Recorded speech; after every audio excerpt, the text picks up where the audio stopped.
स्वागत है जी, आपका। बहुत शुक्रिया आपका। आपका सर बहुत बहुत शुक्रिया इस लाइव स्ट्रीम में आने के लिए, अपने साथ एक पॉडकास्ट और एक स्पेशल बातचीत के लिए। अ, पहले मैं अपने जो लोग देख रहे हैं उनके लिए मैं एक स्पेशल मैसेज देना चाहता हूँ कि भाई आज का जो पॉडकास्ट रहेगा ये हम सर की जो रिसेंट उन्होंने अपनी बुक पब्लिश करी है प्रोफेसर की डायरी, उसके ऊपर तो हम बातचीत करेंगे ही, और कुछ समाज के कुछ ऐसे मुद्दों को टच करेंगे कि बहुत शॉर्ट में ऐसे मुद्दों को टच करेंगे जो शायद आसानी से टच नहीं हो पाते हैं या फिर लोग उनके बारे में सोचते भी नहीं है कभी कभार।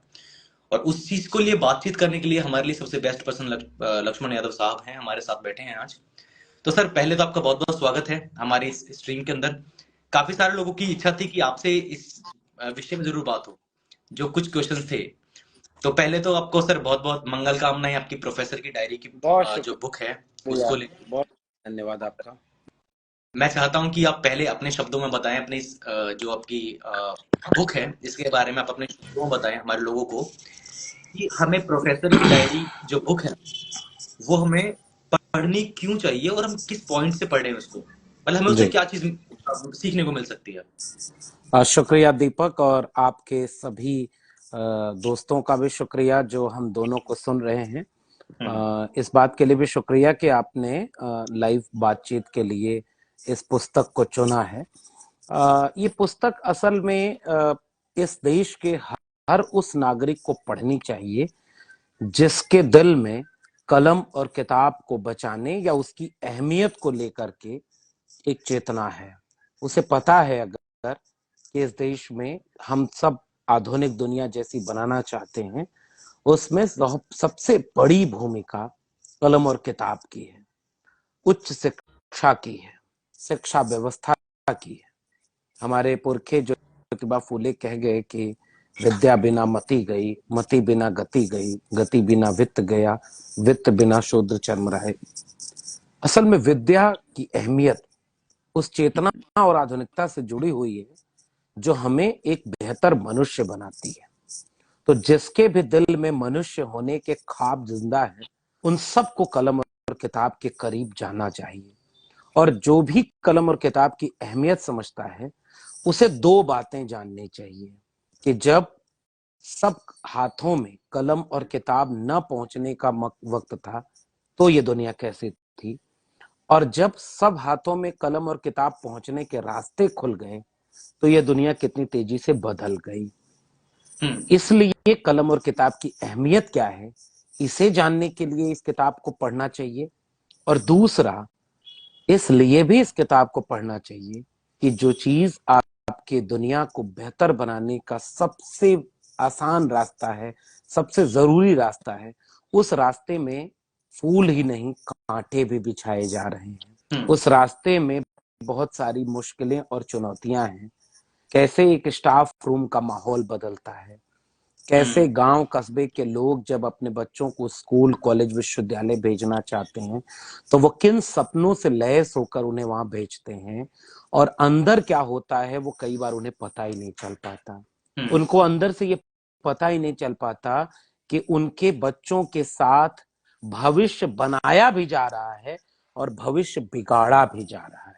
तो ये बनने और बिगड़ने की कहानी है ये किताब, इसलिए इस किताब को सबको पढ़ना चाहिए। जी, एक्चुअली मैंने एक पोल डाला था तो उसमें कुछ सवाल आए थे। उसमें एक सवाल आया था कि क्या जैसा एंथुजियाज्म हमारे लोगों के बीच में प्रोफेसर की डायरी को लेकर है, क्या भविष्य में इस प्रकार के एंथुजियाज्म और इस प्रकार के हमें सरप्राइजेस और भी लक्ष्मण यादव जी की तरफ से मिलते रहेंगे, या फिर ये फर्स्ट या लास्ट ऐसा कुछ है। नहीं नहीं, जिंदगी में जब कोई ऐसा सफर शुरू होता है तो आगाज ही होता है, और हम तो फर्स्ट जनरेशन वाले लोग हैं। हम जानते हैं कि लिखना और पढ़ना हमारे वजूद से जुड़ा हुआ है।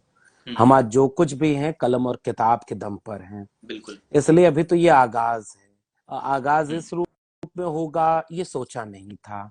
ये किताब इस रूप में आएगी, इस किताब की शुरुआत कैसे होगी ये तो सोचा था। इस किताब के आखिरी पन्नों पर जो दास्तानें हैं वो नहीं सोची थी। वो इस सिस्टम की वजह से है, इस व्यवस्था की वजह से है। तो वो किताब ऐसी बन गई। आगे मेरी योजना है कि मैं अपने समाज की बेहतरी के लिए, खूबसूरत दुनिया बनाने के ख्वाब के लिए जितनी भी गुंजाइश होगी जितना भी मेरी क्षमता और परिस्थितियों के बीच सहूलियत होगी, मैं अपनी कलम और किताब के साथ अपने समाज के बीच हमेशा मौजूद रहूंगा। जी बिल्कुल। तो मैं तो पहले तो सभी जो हमारी ऑडियंस है मैं बोलूंगा जरूर सभी लोग अमेजोन पर जाकर, और शायद आज तो जो था बुक फेयर वो भी शायद आज खत्म हो चुका है, लेकिन आप उसमें अमेजोन पर जाकर परचेज कर सकते हैं, और उसके लिंक जो है वो आपको सर के प्रोफाइल के ऊपर भी मिल जाएंगे, और अदरवाइज आपको वेबसाइट पे आप गूगल अमेजोन में नॉर्मल भी सर्च करोगे तब भी आपको लिंक मिल जाएंगे, यू कैन बाय दिस। और मैं तो डेफिनेटली चाहता हूँ कि आप सभी लोग एक बार पढ़ें बुक्स को पढ़ना, और हमारे हर सवाल का जवाब किताबें होती हैं, हर सवाल का जवाब, भले ही जहां गूगल फेल होगा वहां किताबें काम आएंगी, तो हर सवाल का जवाब किताबें तो होती हैं। तो सर मेरे कुछ ऐसे सवाल थे जो मतलब मैं चाह रहा था कि आपसे डिस्कस करूं कि हमारे पास उस चीज की क्या सॉल्यूशन है। एक्चुअली कुछ दिन पहले मैंने एक आर्टिकल पढ़ा था जो कि जर्नल ऑफ डेमोक्रेसी एक वेबसाइट है, और जो एक एजेंसी है जो कि पूरे वर्ल्ड में जितने भी हमारी कंट्रीज हैं वहां पर डेमोक्रेसी का किस प्रकार से व्यवस्था है और वहां पर किस प्रकार से डेमोक्रेसी कोलैप्स हो रही है।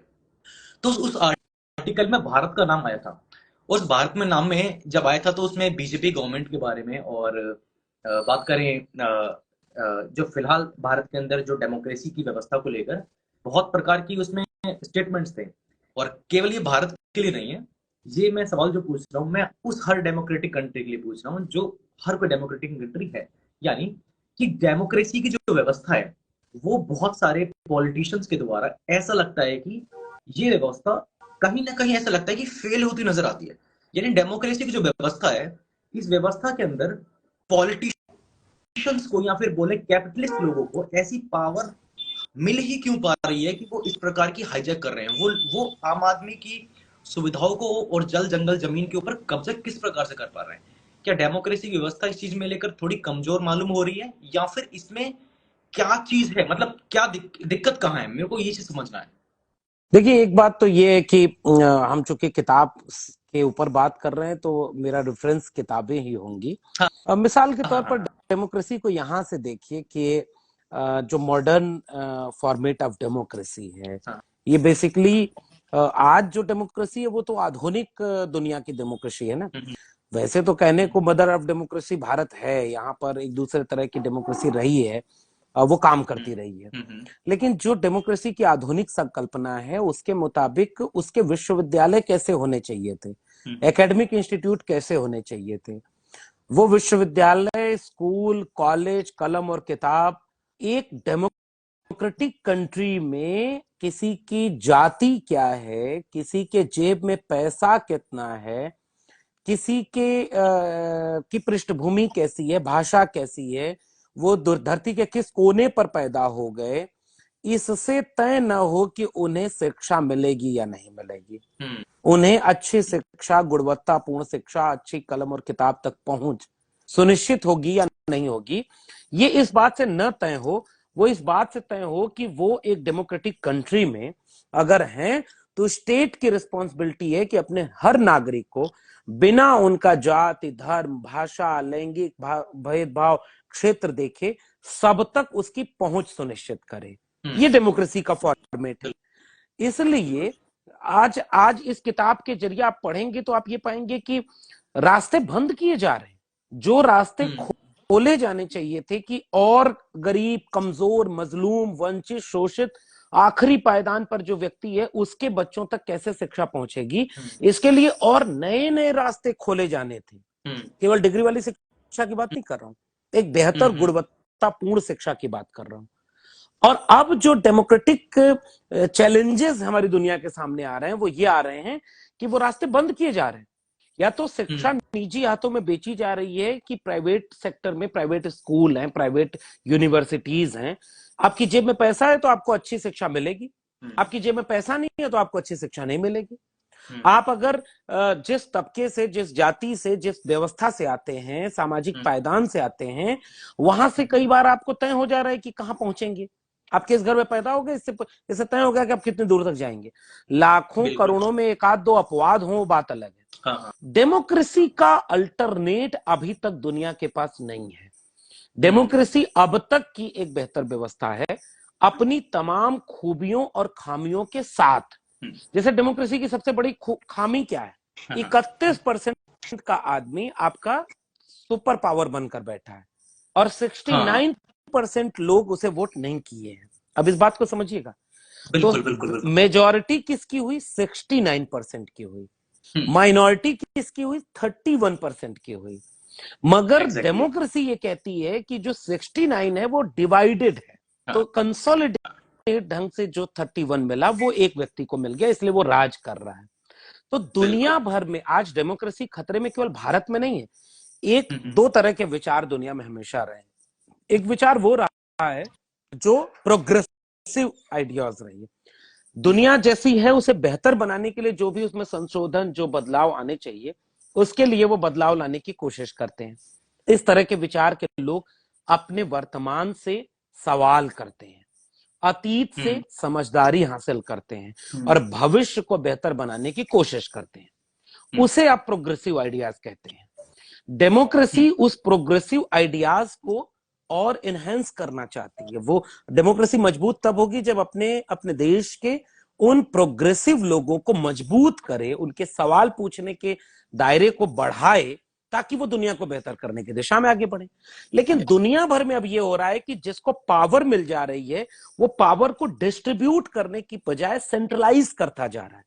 जैसे दो व्यक्ति अगर देश में सबसे ताकतवर राजनेता बन गए, एक पॉलिटिकल पार्टी, एक आइडियोलॉजी, तो अब वो अपने जैसे दो तीन और ताकतवर उद्योगपतियों को खड़ा कर देगी, ताकतवर लोगों को खड़ा कर देगी। तो एक उसे राजनीतिक सत्ता देगा अपनी ताकत से, और राजनीतिक सत्ता अपनी ताकत से उसे व्यावसायिक मजबूती देगी। तो दोनों मजबूत होते जाएंगे। तो दोनों मजबूत होते जाएंगे तो उनकी मजबूती को कोई चैलेंज ना करे, इसलिए नीचे के लोगों को इतना कमजोर करते जाएंगे कि वो केवल 5 किलो अनाज को अपना सबसे बड़ा अधिकार समझे। अब ये बिल्कुल डेमोक्रेटिक चैलेंज पूरी दुनिया में आया है और वो लोग ये चाहेंगे कि उनके ऊपर क्वेश्चन ना हो, तो प्रोग्रेसिव आइडियाज की बजाय रिग्रेसिव आइडियाज पर काम करेंगे कि दुनिया पहले बहुत बेहतर थी, दुनिया में पहले जो विचार था, पहले जो स्वप्न था वही सबसे बेहतर था, राजा होना चाहिए। अब जबकि संविधान जब लागू होता है, मॉडर्न डेमोक्रेसी कहती है कि राजा रानी के पेट से नहीं पैदा होगा, वो जनता के वोट से पैदा होगा। लेकिन जो रिग्रेसिव आइडियोलॉजी है, जो तानाशाही की तरफ ले जाती है दुनिया को, जो डेमोक्रेटिक वैल्यूज को भीतर भीतर खत्म करेगी, वो ये चाहेगी कि राजा जो है वो राजा ही बना रहे और थोड़े से लोग, मुट्ठी भर लोगों के हाथ में सब कुछ रहे और बाकी लोग इतने कमजोर रहे कि वो प्रजा वाले स्थिति में चले जाएं। तो पूरी दुनिया अभी इस संकट से जूझ रही है। दुनिया के कई ताकतवर देश जो डेमोक्रेटिक वैल्यूज को आगे बढ़ा रहे थे, वहां आप देखेंगे फ्यूडल वैल्यूज, वो रिग्रेसिव वैल्यूज आगे बढ़ रही हैं। इस किताब में आपको यही मिलेगा कि विश्वविद्यालय का नाम होता है विश्वविद्यालय, ग्लोबल नॉलेज के सेंटर होते हैं, वो डिबेट, डायलॉग, डिस्कशन के सेंटर होते हैं। आज इस देश के विश्वविद्यालय एक आइडियोलॉजी, एक पॉलिटिकल पार्टी, एक किस्म के जाति तबके से आने वाले लोग, थोड़े से ताकतवर लोगों के अड्डे बन गए। ये सबसे बड़ा चैलेंज। इसलिए किताब बार बार आपको वहां तक ले जाएगी कि कैसे फेलोशिप कम करना इस देश के लिए डेमोक्रेटिक वैल्यूज को खत्म करेगा, कैसे क्लासरूम में कौन सा सिलेबस पढ़ाया जाएगा, कौन सा टीचर पढ़ाने आएगा, वो किस आइडियोलॉजी से आएगा, उससे तय होगा कि वो डेमोक्रेटिक वैल्यूज को मजबूत करेगा या उसे डिस्ट्रॉय करेगा। आपके कॉलेजेस में, स्कूल में अब वो लोग पढ़ाने के लिए भेजे जा रहे हैं जो एक आइडियोलॉजी से आते हैं। उनके कॉलेज कैंपस में एक धर्म, एक विचारधारा के कार्यक्रम हो रहे हैं, सेमिनार हो रहे हैं। ये सब कुछ पूरे माहौल को बदल रहा है। ये पूरे डेमोक्रेटिक वैल्यूज को डिस्ट्रॉय करेगा और इससे उबारने का काम यही कलम और किताब करेगी। ये इस किताब के जरिए भी आप समझ ये चीज मैंने अपने आंखों से देखा था। दिल्ली यूनिवर्सिटी के अंदर एक यूनिवर्सिटी है, कॉलेज है, एक ऐसा डेमोक्रेटिक कॉलेज है जिसके अंदर हमारे देश के बड़े बड़े लोग, बड़े से लेकर छोटे तबके हर व्यक्ति वहां पर पढ़ने पहुंचता है। और वहां पर एक व्यक्ति विशेष और एक पर्टिकुलर विचारधारा का कैंप लगता है और सुबह सुबह परेड लगकर पूरे कैंपस में घूमकर वापस कॉलेज में आते हैं। I was shocked about it कि इस प्रकार की चीज हमारे देश की सेंट्रल यूनिवर्सिटी में हो रही है। ये तो दिख रहा है बाहर से। इस देश में अगर ईडी सीबीआई को फुर्सत मिले तो जरा पता लगाए कि जितने वाइस चांसलर बनाए जा रहे हैं, जितने प्रोफेसर बनाए जा रहे हैं, वो सब उस शाखा से आ रहे हैं। मेरे कॉलेज का प्रिंसिपल जिसने मुझे निकालने का फरमान दिया, वो एक विचारधारा के टीचर विंग का हेड है और उसको ये बात समझ में नहीं आती कि वो एक विचारधारा का टीचर विंग का हेड होकर के भी एक college public funded education system का प्रिंसिपल हो सकता है, वाइस चांसलर हो सकता है, तो एक दूसरे विचार का व्यक्ति उस कॉलेज या उस यूनिवर्सिटी का प्रोफेसर क्यों नहीं हो सकता? बिल्कुल वो यूनिवर्सिटी किसी एक विचारधारा की नहीं, पूरे देश की होती है। आपके सिलेबस जब बनाए जाते हैं तो एक विचारधारा का सिलेबस नहीं बनाया जाता। बिल्कुल। आपके आप अपने इतिहास में पढ़ते हैं तो उसी इतिहास की पुस्तक में दयानंद सरस्वती विवेकानंद हैं, तो उसी इतिहास की पुस्तक में भले ही एक आध पैराग्राफ में हो लेकिन अंबेडकर फूले हैं, एक तरफ गांधी हैं, लेकिन गोडसे नहीं मिलेंगे आपको। गोडसे कहां मिलेंगे कि भाई गोली मारा। लेकिन सिलेबस जब बनता है तो वो मल्टीपल आइडियोलॉजी का हो सकता है ना। और आज इस देश के विश्वविद्यालय में हो रहा है कि एक अरे भाई गोबर पर रिसर्च करने वाला विश्वविद्यालय हम बना रहे हैं। हमारे विश्वविद्यालय दिल्ली विश्वविद्यालय के कॉलेज में लड़कियों के हॉस्टल वाली जमीन पर गौशाला खोली जा रही है। और दुनिया में इसी समय हार्वर्ड, कैम्ब्रिज और कोलंबिया यूनिवर्सिटी क्या कर रही होंगी? अगर उन्हें विज्ञान ढूंढना है, गोबर में विज्ञान ढूंढना है तो ढूंढेंगी, लेकिन पूरे विश्वविद्यालय को गोबर नहीं बना देंगी, गौशाला नहीं बना देंगे। वो अपने विश्वविद्यालय में साइंस, टेक्नोलॉजी और मल्टीपल आइडियोलॉजी सबको रिसर्च में शामिल करेंगे। हम तो अपने विश्वविद्यालयों को गोबर और गौशाला में बदलते हुए देख रहे हैं। ये सबसे बड़ी विडंबना है। रिजर्वेशन नहीं है।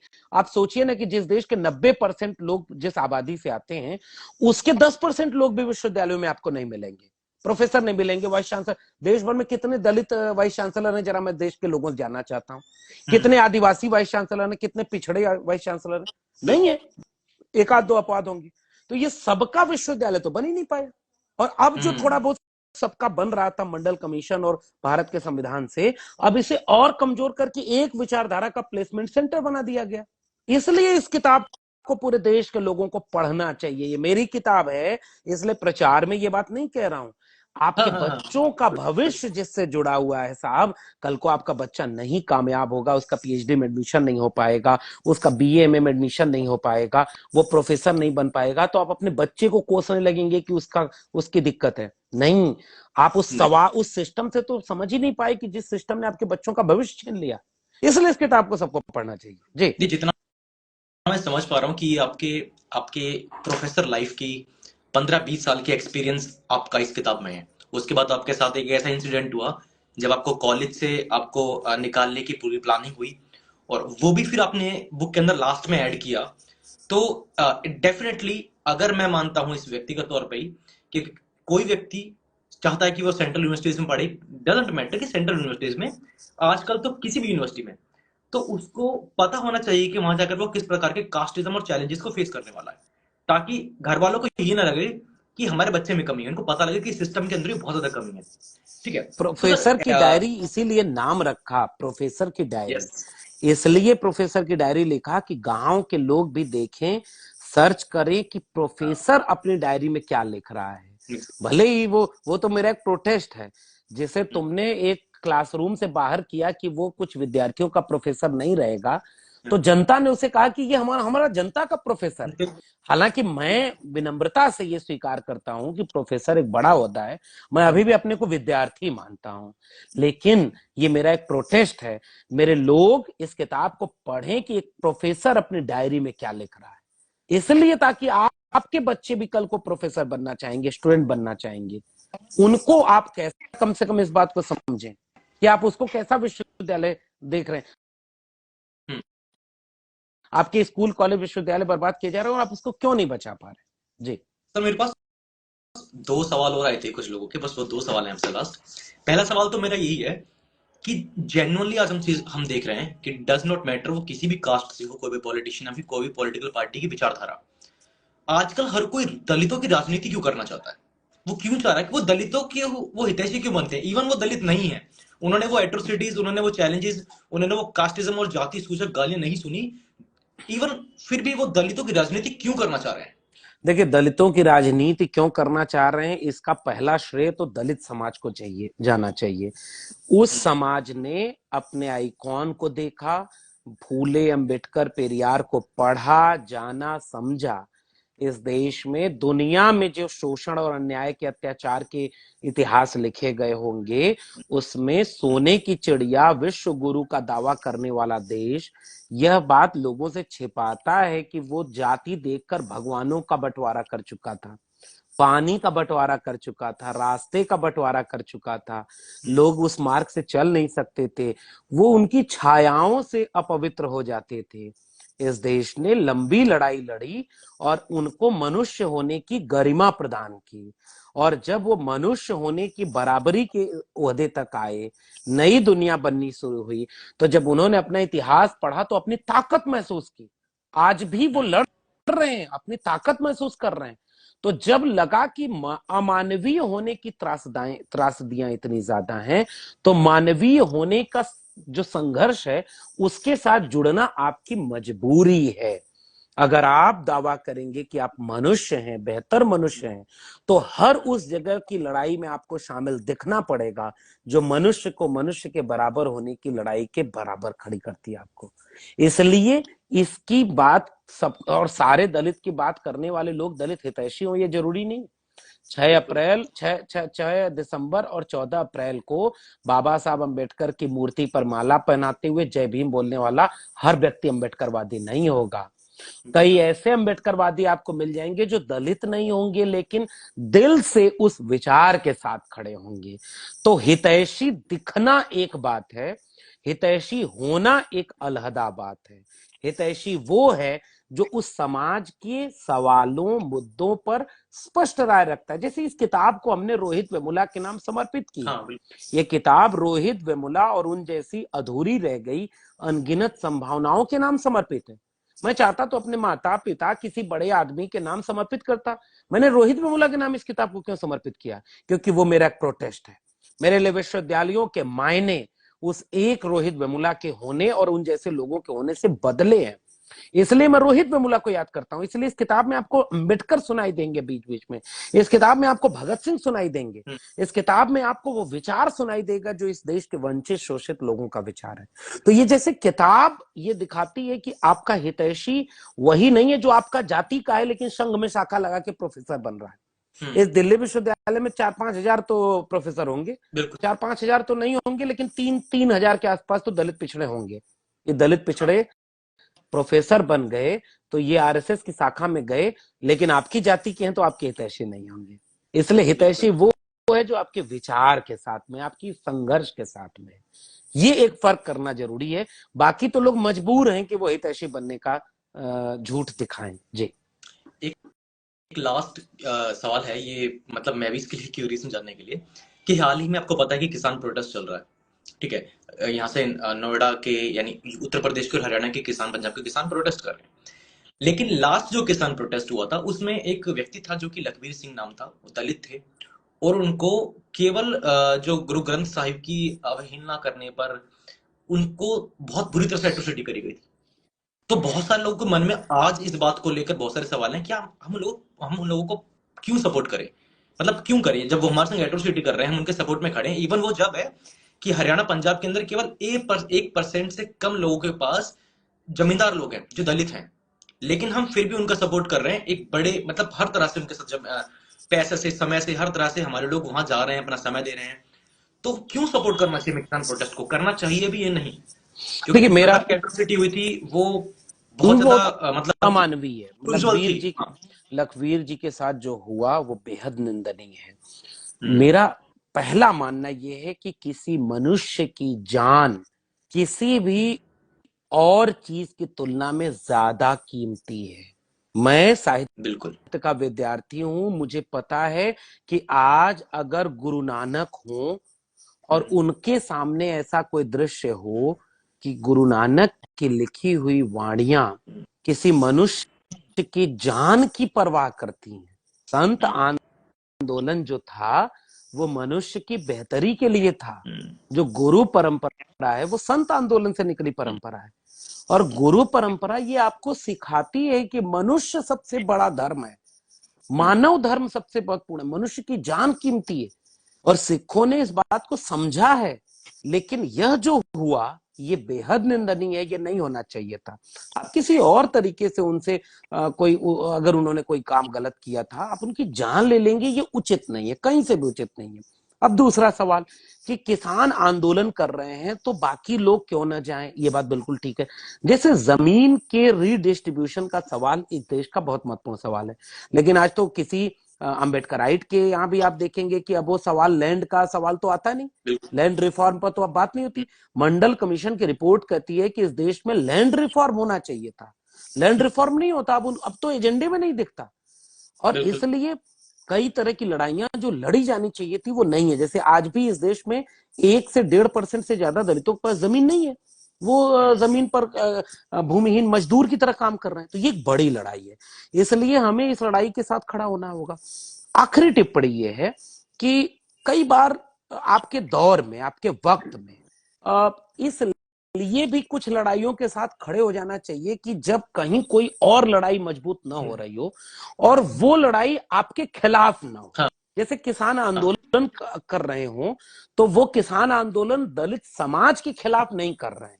बेशक इस सवाल को उठाया जाना चाहिए कि उसमें से कितनी जमीन किसान के पास है, दलित के पास है, दलित पिछड़े कितनी जमीन के मालिकाना हक रखते हैं। इसलिए लड़ाई जाति जनगणना की होनी चाहिए। बिल्कुल, लड़ाई, असली लड़ाई तो जाति जनगणना है कि सबको पता चल जाए कि इसका हिस्सा कितना है और उसको उतना हिस्सा दिलाने की लड़ाई हो।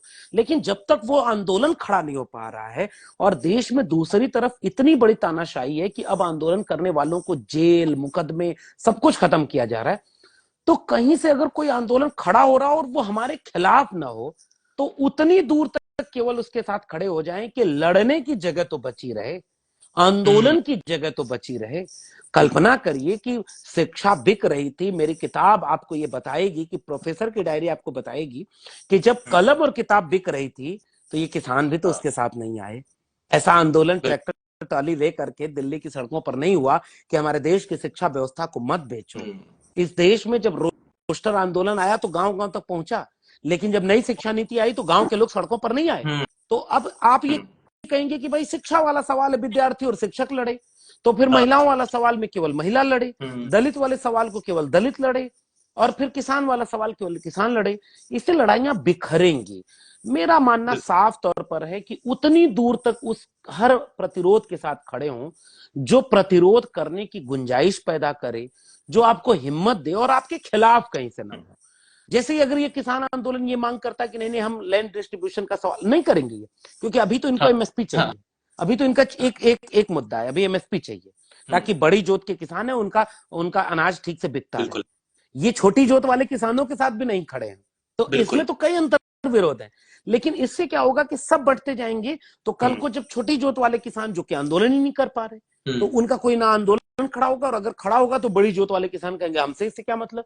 तो सत्ता के पक्ष में ये मानसिकता जाएगी कि सबको टुकड़े टुकड़े में बांटे रहो और सब अपनी अपनी लड़ाई लड़े, इसलिए कोई मिलकर लड़ाई न लड़े, सब हारेंगे। इसलिए मेरा विचार ये है, अब आप कल्पना करिए ना कि 2024 के बाद जब आंदोलन करने पर यूएपीए लग जाएगा, जेल में डाल दिए जाएंगे, तो आंदोलन ही खत्म हो जाएंगे इस देश में। तो फिर कौन दलित की लड़ाई लड़ पाएगा, कौन ओबीसी की लड़ाई लड़ पाएगा, कौन शिक्षा की लड़ाई लड़ पाएगा। इसलिए उस लड़ने की जगह बची रहे, इतने के लिए तो मैं इस आंदोलन के साथ खड़ा हूं। एक सवाल लगातार कमेंट में कुछ लोग कर रहे हैं, आपकी राय जानना चाह रहे हैं कि यूपी पुलिस का पेपर लीक पर आपके 2 शब्द सुनना चाहते हैं। पेपर लीक पर क्या बोलूं मैं पेपर लीक पर ये बोलूं कि बिहार में एक सरकार नौकरी दे रही थी, उसको गिरा दिया। किसने गिराया? जो एक अकेला सब पर भारी था, जो मंदिर बन गया और वहीं बन गया, उसके नाम पर 400 पार जीत रहे थे। तो जब अकेले भारी थे तो गठबंधन तोड़वा करके उधर के लोगों को इधर क्यों ले आ रहे हो? अभी कमलनाथ को ले आने जा रहे हैं, जिसका नाम ही ये लग रखे थे करप्शन नाथ। तो ये लुटेरे, भ्रष्टाचारी, ये सब बीजेपी ज्वाइन क्यों कर रहे हैं भाई, अगर एक अकेला सब पर भारी है? ये राजनीति आपके देश में हो रही है, और ये राजनीति नौकरी पर हो ही नहीं पा रही है। यही नौजवान जो आज ये परेशान है कि पेपर लीक हो रहा है या बेरोजगारी 45 साल में सबसे ज्यादा है, इस देश का 50% नौजवान है। वोट देने जाएगा तो क्या इस बात के लिए वोट देगा कि उसको नौकरी चाहिए? अरे भैया, आपके सामने मैं इस पे क्या बोलूं, पेपर लीक पर मैं क्या बोलूं? यही नहीं बोलूंगा कि नौजवानों का भविष्य बर्बाद किया जा रहा है। मैं यही तो किताब लिखकर, प्रोफेसर की डायरी लिखकर क्या बोल रहा हूं? अपनी नौकरी दाव पर लगाकर, सब करियर दाव पर लगा के खत्म कर दिया। कितने लोग इस बात को समझ रहे हैं कि कलम और किताब बचानी थी? तो आपकी नौकरी, आप आपके हाथ से छीन ली गई है। भैया कौन सी नौकरी इस देश में ऐसी है जो लाखों रुपए में बिक नहीं रही है? किसको नहीं? जितने जितने नौजवान हैं इनको पता नहीं है कि हर पेपर का आउट होने का रेट तय हो गया है। कौन सा 2 लाख में बिकेगा, कौन सा 5 लाख में। और प्रोफेसर बनना है तो 50 लाख दीजिए, दिल्ली यूनिवर्सिटी वालों ने दिया है। तो जब किसी चीज पर आप बोले नहीं और जैसे ही वोट देने जाएंगे तो आप वोट उसी पर दोगे, अपने जाति, भारत अपने में तो सर, धर्म। हाँ, तो भैया आप भारत में कम तो से कम। मुख्यमंत्री बिक रहे अरे भाई हैं। कौन कौन मुख्यमंत्री के पद नहीं भी बिक बिक रहे रहा है, हैं। कौन? सबकी कीमत बस बड़ी हो गई। हाँ। और जो लड़ रहा है उसकी छवि खराब होती हो गई है। जो लड़ रहा है उसकी बिल्कुल। छवि खराब कर दो जी। खैर, मतलब जितनी हम समझ पाए कि ऐसे बहुत सारे सवालों के जवाब डेमोक्रेसी को लेकर, हमारी स्टडीज को लेकर, हमारे एजुकेशन सिस्टम को लेकर हमें प्रोफेसर की डायरी की किताब से देखने को मिल जाएंगे, बहुत सारे जवाब हमको मिलेंगे। तो मैं चाहता हूं कि आप अपने शब्दों में एक बारी ऑडियंस को बता दें कि वो उस बुक को कैसे खरीद सकते हैं, दो तो बेटर तरीके हैं। दो तरीके हैं कि उस किताब को अगर आप अमेजन पे जाके सर्च करेंगे प्रोफेसर की डायरी या डॉक्टर लक्ष्मण यादव, तो शायद वो किताब का लिंक आ जाएगा डॉक्टर लक्ष्मण यादव के नाम से। और अनबाउंड, अनबाउंड स्क्रिप्ट वो मेरे प्रकाशक का नाम है। अगर उस प्रकाशक के नाम से भी अगर ट्विटर फेसबुक पर सर्च करेंगे तो प्रकाशन के यहाँ भी वो किताब का लिंक मिल जाएगा। मेरी डॉक्टर लक्ष्मण यादव के फेसबुक, ट्विटर और सब जगह पर उसका लिंक मिल जाएगा। अमेजन पर अभी वो किताब मिल रही है। अब कल्पना करिए ना कि 2 संस्करण थे, लगभग 15,000 किताब बिक चुकी है 15 दिन में। और ये इस देश में लंबे समय से किसी हिंदी की किताब के साथ पहली बार हुआ है, बाकी भाषाओं में भी पहली बार हुआ होगा लंबे समय में। लेकिन कोई इस पर बात नहीं करेगा। नहीं भाई लक्ष्मण यादव किताब है, नहीं भाई प्रोफेसर की डायरी है, हो सकता है कुछ गड़बड़ हो, बोलो मत। आज की तारीख में जितने भी लोग प्रोफेसर की डायरी खरीद कर उसका फोटो शेयर कर रहे हैं, उस पर कुछ लिख रहे हैं, मेरे लिए वो मेरे साथी हैं जो प्रोटेस्ट मेरे साथ कर रहे हैं कि भाई जब इस दौर का इतिहास लिखा जाएगा 25 साल 50 साल बाद, तो विश्वविद्यालयों की बर्बादी के किस्से जब आने वाली पीढ़ियां पढ़ेंगी तो याद करेंगी कि उस बर्बादी के बीच में एक डॉक्टर लक्ष्मण यादव था जो अपना करियर कुर्बान करके उस बर्बादी का किस्सा कह रहा था कि बचा सकते तो बचा लो। ये किताब इसलिए आपको पढ़नी चाहिए। तो अमेजन पे मिल जाएगी अनबाउंड स्क्रिप्ट, और डॉक्टर लक्ष्मण यादव का कोई भी सोशल मीडिया पेज आप सर्च करेंगे वहां उसका लिंक मिल जाएगा। अगर आप गांव कस्बे में हैं तो आप हमें ट्विटर फेसबुक पर लिंक भेजिए। अगर किसी किताब की दुकान पर आपको वो किताब भिजवानी है तो अब पुस्तक मेला चूंकि आज खत्म हुआ है तो हमारे प्रकाशन के लोग अब उसे गांव गांव तक जो मतलब कस्बों मोहल्लों में जो किताब के स्टॉल हैं वहां भेजने की कोशिश करेंगे कि आपके लोकल एरिया में भी वो किताब अवेलेबल हो जाए। फिर भी किसी को न मिल पाए तो मुझे इंस्टाग्राम पर, फेसबुक और ट्विटर पर मैसेज कर देंगे या मुझे टैग करके लिखेंगे तो हम अवेलेबल करा देंगे। लेकिन मेरी गुजारिश जरूर है कि आप उस किताब को पढ़कर ये महसूस जरूर करेंगे कि ये किताब आपके लिए लिखी गई है, आपके बच्चों के भविष्य के लिए लिखी गई है। और इस बातचीत को करने के लिए मेरे मित्र दीपक, आपका बहुत शुक्रिया। और मैं उम्मीद करूंगा कि आपके जितने लोग जुड़े थे वो इस जरूरी बातचीत से शायद कुछ सार्थक बात लेकर लौटे होंगे। Thank you so much. Thank you sir, बहुत बहुत शुक्रिया यहाँ आज की लाइव स्ट्रीम में हमारे साथ जुड़ने के लिए। उम्मीद करूंगा कि थैंक यू, आगे भी आपने ऐसा मौका में देते रहेंगे। बहुत बहुत शुक्रिया, थैंक यू सो धन्यवाद। मच। जय थैंक यू। भीम। ओके, जय जय भीम। जय भीम सर।